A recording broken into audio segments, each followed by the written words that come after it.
some Mother's Day memories and stories that I would love to share with you. I like to share stories with people about my life with my mother because I was so blessed, because my mother told me every day how much she loved me. And I think there's no greater gift you can give a child, but to know, for them to know how much that they are loved. And I feel blessings are meant to be shared.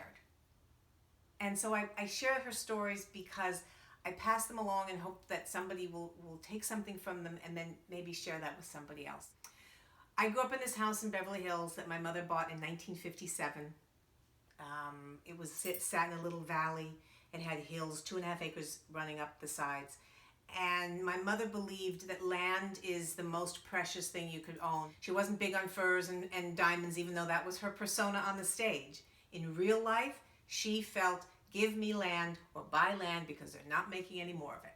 And that's what you need to appreciate, and we need to treasure and take care of for future generations. And she always felt that if you put good things into the land, it will give you back health and beauty and food and resources. So in this house that I grew up in, we had this land, as I mentioned, and it had paths and meandering little paths up and down the hills. Not for the public, but just for us, because my mother really appreciated nature and taught me to appreciate nature and to be amongst nature as much as you possibly can. So after I would come home from school or on the weekends, because I'm an only child, I didn't live in a neighborhood where there were a lot of playmates I could run to somebody's house to play with. I played by myself a lot and entertained myself, and I had these 2 dogs, a little apricot poodle named Baba, that I named myself, needless to say, a standard poodle named Snowball, this big white standard poodle. And they would go on these adventures with me, these adventures into the hills where we would be conquering lands, and we would be, in search of treasures, solving big mysteries, because I was a huge fan of Nancy Drew and the Hardy Boys mystery books. And if you don't know them, you must share them, read them. They're corny and so inspiring when you're a child and have an imagination like I did. It's about kids, solving crimes. I was an avid reader, and I had this amazing imagination, and I would, create in my mind, great escapes and adventures, and I'd be conquering, lands, and I would be a princess. I was always a princess, but I wasn't a princess, damsel in distress princess. I was a princess who, had her crap together, and I was going to go conquer and take over and save other people. I find so interesting about these memories of this time that I would be, adventuring on my property, was that, my mother would be in the house, close enough to hear me, maybe even catch a glimpse of me as I, ran past, with my trusty sidekicks, allowing me to have this freedom of adventure, use my imagination, create. I didn't have, necessarily set schedules where I was supposed to be doing X, Y, and Z. I was a kid, and my mother knew that the power of creating and using your mind to discover the world around you and to learn on your own. And I know as a mother myself how hard that is, to let your kids figure it out on their own.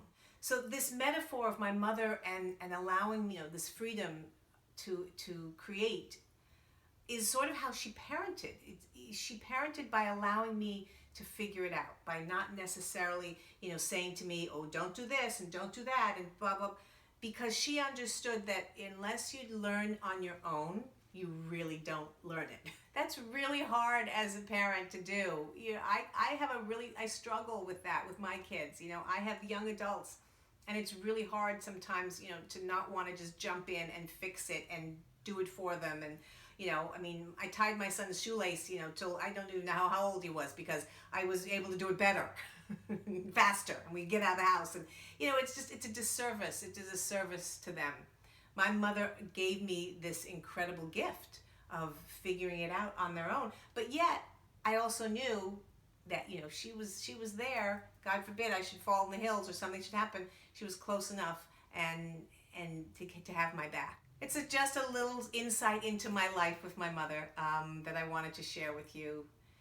I'm thinking of her as I do every single day. Hard not to when you have her name, but I share her love and her kindness with everyone that comes in contact with me, because my mother taught me that being kind to yourself and being kind to those you encounter on a daily basis makes the world just a better place and makes every day for all of us kinder, gentler, nicer. Be kind to yourself. Be kind to those you reach, you touch. Tell the people that you love how you feel about them, even if it's from afar. Come back and visit soon. SimplyEartha.com. I hope everybody's having a wonderful day.